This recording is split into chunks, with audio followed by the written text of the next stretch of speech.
Общий объем финансирования госпрограммы по развитию транспортной системы Коми в ближайшие 3 года превысит 19 миллиардов 200 миллионов рублей.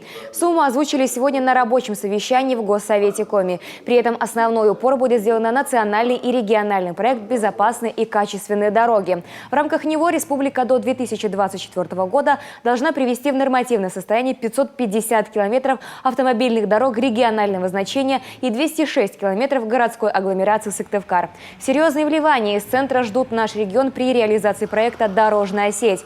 В ближайшие 3 года на это направление будет выделено почти 2,5 миллиарда 880 миллионов федеральные средства. Пока мы не видим, и проблему это уже все знают, все озвучивают, на федеральном уровне говорят, что нам дополнительные деньги на региональную сеть выделять не будут выделяться только акцизы. Возвращаться нам акцизы. Сейчас же мы акцизы отдаем федерации, они там кусочки нам дают. Сейчас рассматривается вопрос, как это будет. То есть сколько на 1 год, на 2 год. Планировали до 2024 года все акцизы, которые мы собираем здесь, от нефтепродуктов, оставлять в регионе. Пока этих параметров мы не знаем, очень сложно сказать, что будет чуть потом.